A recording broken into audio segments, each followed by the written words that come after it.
नमस्कार, स्वागत है आपका महाराष्ट्र मूवी न्यूज़ में। मैं साहिल दुबे। मेरा भाईंदर में चुनावी माहौल तो बहुत गर्मागर्मी में चल ही रहा है, उसी के साथ साथ चुनावी रैलियां जो है वो भी जोरों शोरों में चल रही है। आज भाईंदर के वेस्ट में जैन मंदिर के पास मुजफ्फर हुसैन ने एक सभा ली, जिसमें जोरदार निशाना साधा दोनों विधायक के ऊपर। जमकर जो उन्होंने उनके दोनों के ऊपर आरोप लगाए। आपको सुनाते मुजफ्फर हुसैन ने क्या कहा। जय जिनेंद्र, जय श्री कृष्ण। बोलिए मर्यादा पुरुषोत्तम राम की, बोलो जय सिया राम। छत्रपति शिवाजी महाराज की जय। भवानी, जय भवानी, जय भवानी। मंच पे उपस्थित सभी महाविकास आघाड़ी के, मीरा भाईंदर के और प्रदेश के सभी नेता, आरपीआई के और विभिन्न गठों के, बहुजन विकास आघाड़ी के, जिन्होंने मीरा भाईंदर 145 विधानसभा में हमको जिन्होंने समर्थन दिया है, वो सभी पदाधिकारी, नेतागण, सम्मान्य व्यासपीठ, उपस्थित बंधु भगिनीनों, भाइयों बहनों, पत्रकार दोस्तों, मेरे से एक बहुत बड़ी गलती हो गई है। मेरे से बहुत बड़ी गलती हो गई है कि मैं पैदा होने से पहले भगवान के पास में एप्लीकेशन नहीं दिया कि मुझे मारवाड़ी जैन या गुजराती जैन के घर में पैदा करना। अगर एप्लीकेशन दिया होता तो शायद मैं जवाहर भाई का लड़का होता, और एप्लीकेशन दिया होता तो शायद हमारे सोहनराज जैन जी का लड़का होता, या एप्लीकेशन दिया होता तो मैं शायद चंद्रदेव महादेव सिंह साहब का लड़का होता। मगर ये बहुत बड़ी गलती हो गई है अभी। अब ये तो दूसरे जन्म में सुधार सकूंगा अगर भगवान इसका ऑप्शन देगा। जैसे अमिताभ बच्चन 3 ऑप्शन देता है ना, कौन बनेगा करोड़पति। पहला ऑप्शन जवाहर भाई, दूसरा ऑप्शन सोहनराज जैन, तीसरा ऑप्शन सीडी सिंह। अब ये 3 ऑप्शन के अंदर फिर मुझे सेलेक्ट करने का मौका मिलेगा। उसी तरह से मीरा भाईंदर में भी कौन बनेगा आमदार, ऐसे 3 ऑप्शन है आपके पास। एक है मुजफ्फर भाऊ, जो है आपका भाऊ, the son of the soil, और एक है माजी आमदार, दोनों माजी आमदार है। और आपकी मालूमात के लिए तीनों उम्मीदवार माजी आमदार है, क्योंकि मैं भी विधान परिषद में 1.5 टर्म था, 9 साल था, 9 साल। तीनों माजी आमदार है। मगर फर्क इतना है कि मेरी जो स्लेट है, स्लेट जिसमें लिखते ना पार्टी, वो कोरी है, कोरी। मगर किसी के ऊपर 17 पुलिस स्टेशन के एफआईआर है, किसी के ऊपर 4 है। 5 साल में 17, सिर्फ 5 साल में 17, और किसी के ऊपर सिर्फ 5 साल में 4। और ये आपके सामने खड़ा है मुजफ्फर हुसैन, जिसने 45 साल इस शहर को दिया। उसके तक के ऊपर, उसके नाम के ऊपर 0 एनसी है, 0। आपके इस भाईंदर में मैं उप महापौर भी था, नगर सेवक भी था। जरा साबिर भाई थोड़ा सा इधर हो जाइए, इस तरफ, इधर इधर, यहां से लोग देखते ना जरा। हमारी पिक्चर चल रही है। नहीं, हमारी पिक्चर चल रही है, ऑडियंस हमारी यहां है। कहां है? तो मैं इसी शहर के अंदर नगर सेवक भी रहा, डिप्टी मेयर भी रहा। 1985 में नगर परिषद बनी। शशिकांत भाई शाह, गिलबर्ट मेंडोंसा, तुलसीदास मात्रे, लियो कोलोसो, सीडी सिंह, महेंद्र सिंह चौहान, हम सब नगर सेवक बने।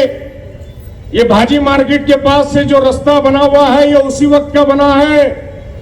ये पिछले 10 साल में कुछ नया कुछ नहीं बना।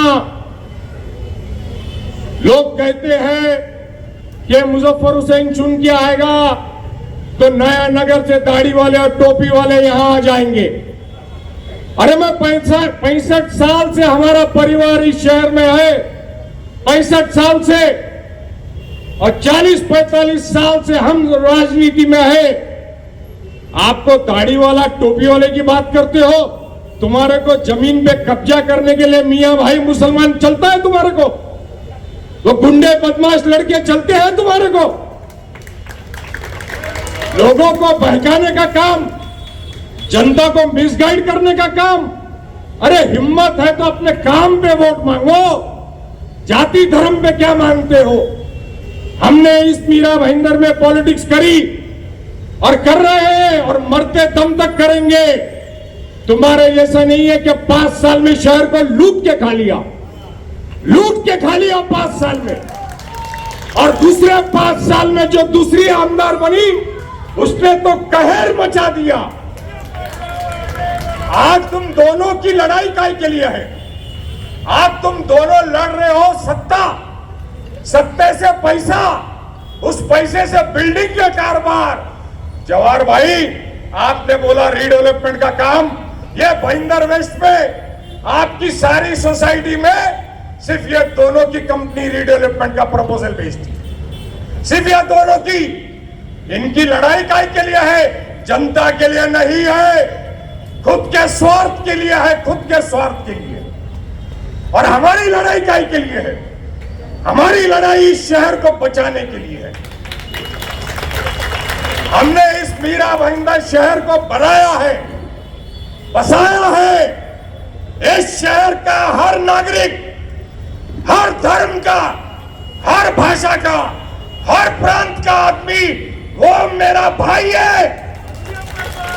हम तुम्हारे जैसा लोगों को बांटने की राजनीति नहीं करते कि ये हिंदू है, ये मुसलमान है। जैन भी हमारा भाई है, सिख भी हमारा भाई है, वैष्णव भी हमारा भाई है, दलित भी हमारा भाई है, एससी भी हमारा भाई है, क्रिश्चियन भी हमारा भाई है। सभी समाज के लोग जो इस देश में रहते हैं, वो हिंदू हो या मुसलमान हो, वो हिंदुस्तानी है।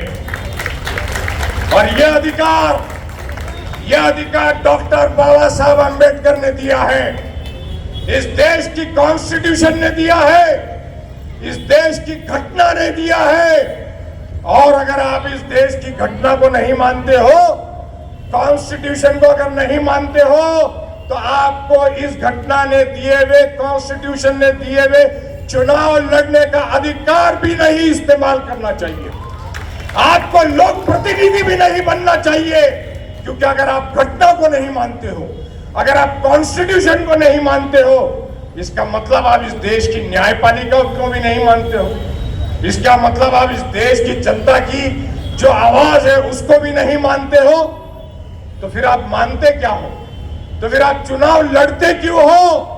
आप किसी मंदिर की संस्था का चुनाव लड़ो, आप किसी मंदिर की संस्था का चुनाव लड़ो। जनता के बीच जाके घटनात्मक पद के लिए चुनाव मत लड़िए। मैं चुनाव लड़ रहा हूं इस शहर की नुमाइंदगी करने के लिए, रिप्रेजेंटेशन करने के लिए। मैं कोई मंदिर के पुजारी की नौकरी मांगने के लिए चुनाव नहीं लड़ रहा हूं। मैं कोई मस्जिद के मौलाना की नौकरी मांगने के लिए चुनाव नहीं लड़ रहा हूं। मैं किसी चर्च की पादरी की नौकरी मांगने के लिए चुनाव नहीं लड़ रहा हूं। मैं चुनाव लड़ रहा हूं इस शहर के काम के लिए। जो 10 साल में तुमने इस शहर को लूट के खाया है, मेरे शब्द है, लूटा है तुमने इस शहर को, लूटा है। और अभी आगे भी सिर्फ आप लूटने के लिए काम कर रहे हो। लोग मुझे बोलते हैं, साहब ये पार्टियां हो रही है, वो पार्टियां हो रही है, यहां बांटा जा रहा है, वहां बांटा जा रहा है। तो मैं कहता हूं, बचपन में हम एक कहानी सुनते थे, आप सब लोगों ने भी सुनी होगी, कि एक डाकू था, वो रात में लूटता था और दिन में बांट करके महात्मा बनता था। मगर आपके हमारे इस शहर में 10 साल से दिन में लूटा जा रहा है और दिन में बांटा जा रहा है। दिन में आपको लूटा जा रहा है। आपको पानी नहीं है मगर पानी का टैक्स पड़ा हुआ है। आपको भाजी मार्केट नहीं है मगर हाउस टैक्स पड़ा हुआ है। आपके यहां पे सॉलिड ट्रीटमेंट प्लांट चालू नहीं है मगर उसका टैक्स आपके हाउस टैक्स पे लगा हुआ है। आपके यहां पे पुलिस प्रशासन का स्टाफ नहीं है, ड्रग्स एडिक्ट्स है, माफिया घूमते हैं, गैंगस्टरिज्म होता है। यही शिवसेना गली में इलेक्शन के 1 महीना पहले रास्ते में दिन दहाड़े गला काटा गया। शिवसेना गली में रास्ते में दिन दहाड़े गला काटा गया। कहां है पुलिस प्रशासन? आपका डीम्ड कन्वेंस नहीं हो रहा है। रजिस्ट्रार के पास जाते वो 3000 रुपए एक फ्लैट का मांगता है। कहां है लोक प्रतिनिधि? कहां गए आमदार? आपने महापालिका के अंदर भी इनको बहुमत दिया 10 साल तक, एब्सोल्यूट मेजॉरिटी। यही महापौर थे 2007 से 2009, 2014 से लेकर 2024 तक महापालिका के अंदर इनका ही महापौर, यही नगर सेवक, अरे आमदार भी बने और नगर सेवक भी बन के बैठे। पद की लालच देखो कितनी है कि आमदार बन गए, नगर सेवक पद का राजीनामा नहीं दिया। मुजफ्फर हुसैन जब नगर पालिका में था, उप महापौर बना था 2002 में, और 2004 में जब विधान परिषद में गया तो पहला उप महापौर का राजीनामा दिया और फिर जाकर के विधान परिषद में गया। आपने एमएलए बन करके भेजा मगर नगर सेवक पद का लोभ गया नहीं, क्योंकि महापालिका का टेंडर का लोभ गया नहीं, टक्केवारी का लोभ गया नहीं। लड़ाई काय की है इनकी? इन दोनों की लड़ाई घी कहां गया खिचड़ी में, खिचड़ी कहां गई घी में, ये लड़ाई है। ये पत्रकार भाई मुझको पूछते हैं इनका वोट बटेगा तो आप जीतोगे? अरे मैंने कहा शेर अपना शिकार खुद करता है, छिछड़े नहीं खाता। एक पुस्तक है बहुत बढ़िया, आप में से अगर किसी को पढ़ने का शौक है तो जरूर पढ़िएगा। इजराइल के एक बहुत बड़े राइटर और रिसर्चर है, साइंटिस्ट है, उन्होंने एक किताब लिखी है सैपियन। आप लोग को सुनने का मूड है ना?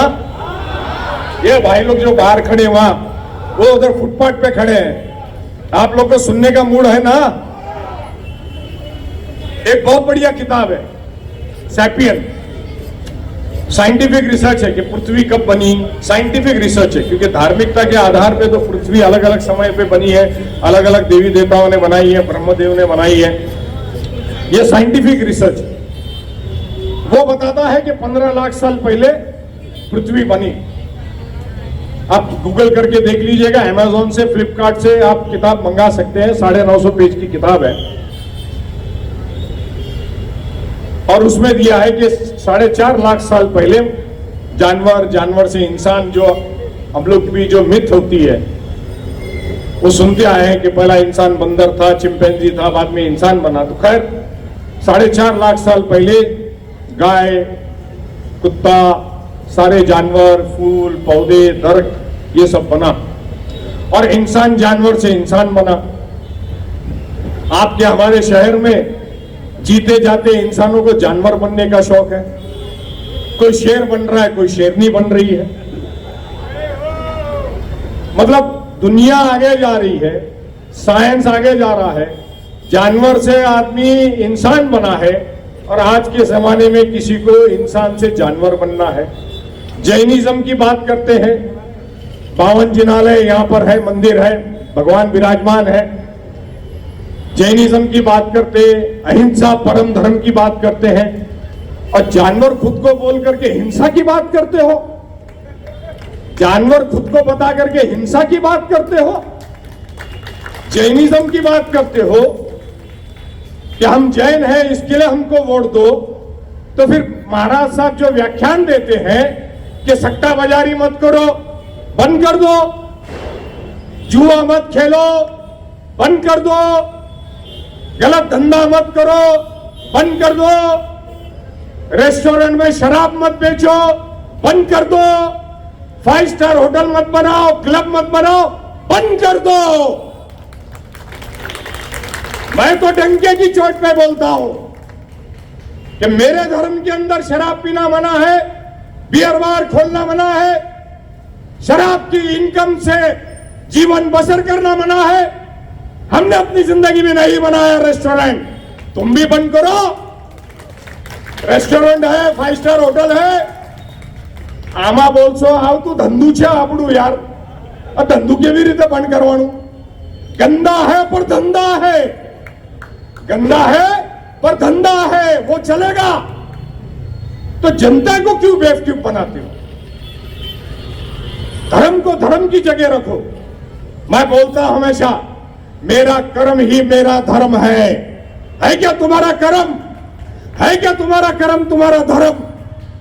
लोगों के प्रॉपर्टी लूट ली, शमशान भूमि के टीडीआर ले लिया, ऐसे ही 17 क्रिमिनल केस हो गए क्या? ऐसे ही हो गए।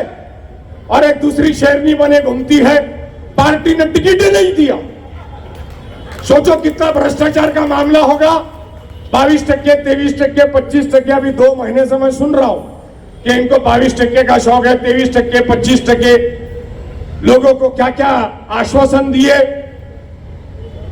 और दोनों एक दूसरे को बोलते हैं, दोनों एक दूसरे को बोलते हैं कि मुजफ्फर हुसैन इसका आदमी है, वो बोलता है उसका आदमी। अरे मुजफ्फर हुसैन के तुम दोनों आदमी हो, क्योंकि अपक्ष नगर सेवक बोल के तुम मेरे पास ही थे 2007 में, और तुम नगर सेविका बोल के भी मेरे पास ही थी। सारे ये यूनिवर्सिटी से बच्चे बाहर निकले हैं। इसके लिए यूनिवर्सिटी के डीन को सिखाना नहीं और जगाना नहीं और उंगली मत करना। उंगली करोगे बहुत महंगा पड़ेगा, इतना याद रखिए। कायदा कानून से उलझिए मत। मेरे बारे में अफवाह फैलाते हो कि मैं टेररिस्ट हूं, उग्रवादी हूं। मैंने दिखा दिया मेरे पासपोर्ट की सिग्नेचर 35 साल की, और बोल दिया है पुलिस को भी 8 FIR हुई है। अगले 20 लोगों पे मेरे आरओ के पास कंप्लेन है और पुलिस ने उस पर FIR दाखिल करना है। और चुनाव के बाद भी मैं छोड़ूंगा नहीं। ये पुलिस से कहूंगा कि वो लेटर ढूंढ के लाओ, राष्ट्रपति भवन में जो लेटर गया है वो लाओ, उसके ऊपर हस्ताक्षर होनी चाहिए राष्ट्रपति भवन की कि ये रिसीव्ड हुआ है लेटर। और अगर पुलिस ने वो लेटर नहीं लाया तो जितने लोगों पे FIR होगी उन पे 100 करोड़ का दावा ठोकूंगा, 100 करोड़ का। डंके के चोट पे बोलता हूं, वोट मांगने आया हूं आपके बीच में। ये 60 फीट और 90 फीट के ऊपर ये किसी की प्रॉपर्टी नहीं है, ये जनता जनार्दन है। और ये जनता जनार्दन किसी की ओनरशिप नहीं है। ये धक्के खा करके जाते हैं रोज बॉम्बे, दाना बाजार, कपड़ा बाजार, लोखंड बाजार, स्टॉक मार्केट, सब जगह। परसों मैं जब यहां से पद यात्रा निकाल रहा था तो वहां आगे लोग बैठे थे कि साहब बस भेजिए, भाईंदर स्टेशन पे एस्केलेटर नहीं है। 10 साल हो गया, केंद्र में सरकार आपने चुन करके दिया, 10 साल। परसों रेलवे मंत्री आकर के बोल के गए कि दूर जाने वाली ट्रेन गुजरात की, राजस्थान की, यूपी की हम भाईंदर रोकेंगे। अभी नींद खुली है। 10 साल से क्या सो गए थे क्या आप लोग? फाइनेंस मंत्री आते हैं, वो अभी कुछ आश्वासन देके जाते हैं। 10 साल से केंद्र की सरकार आपकी, राज्य की सरकार आपकी, महानगर पालिका आपकी, आप एक एस्केलेटर नहीं लगा सके। हमने मीरा रोड में लगाया। 2013 से 16 में विधान परिषद में था। हमने रेलवे के पास 5 साल का योजनाबद्ध उनका कार्यक्रम होता है कि अगले 5 साल में आपको रेलवे का कुछ काम करना है, तो आज उसका प्रस्ताव देना पड़ता है। 5 ईयर प्लान रेलवे का चलता है। तो हमने 2015 में प्रस्ताव दिया, 2020 में एस्केलेटर लगे, प्लेटफॉर्म बढ़ा, और अभी भी जो काम चल रहा है। ये रोज केंद्र मंत्री बीजेपी के आते हैं, केशव सृष्टि जाते हैं, मुख्यमंत्री आते हैं, उप मुख्यमंत्री आते हैं, ये सारे मंत्री आते हैं, मगर भाईंदर में एस्केलेटर समझ में नहीं आया। भाईंदर में गुजरात के, राजस्थान के, यूपी के, पंजाब के लोग रहते हैं। यहां से वसई जाना पड़ता है, कुर्ला जाना पड़ता है, सीएसटी जाना पड़ता है, कल्याण जाना पड़ता है। तो उसके लिए ट्रेन रोकने के लिए सोचना नहीं पड़ा आपको। आप 45 संकल्प अभी करते हो चुनाव के वक्त। ये 45 संकल्प ने ये जाहिर कर दिया है कि इन्होंने 10 साल काम नहीं किया। ये 20 नवंबर का जो चुनाव है, यह आपके भविष्य का तय करने वाला है कि आपको इस 20 साल के, ये 10 साल के अंधकार से आपको बाहर निकलना है या नहीं निकलना है। कि अगले 5 साल वापस ये उसका वीडियो भेजेगा, वो उसकी वीडियो भेजेगी, रोज इनके तमाशे चलेंगे। और आपको शहर के लोगों को, जब मुंबई जाओगे, धर्मस्थलों पे जाओगे, कहीं भी जाओगे, शादी ब्याह के रिश्ते के लिए जाएंगे, तो आपको ऐसा पुकारा जाएगा, अरे वो वीडियो वाली, अरे वो वीडियो वाला, वो आपका आमदार है क्या? आपको ये कालक आपके माथे पे पोंछनी है? अगर ये कालक आपको अपने माथे पे पोंछ के रखनी है और आपको 5 साल जिल्लत और शर्म बर्दाश्त उठाना है, तो आप ये गलत फैसला जरूर करना कि इनको वोट देना। और अगर आपको शहर का विकास करना है और आप चाहते हो कि इस बालक के, इस शहर के माथे से ये काला कलंक हट जाए, तो हाथ के इस पंजे के ऊपर 3 नंबर का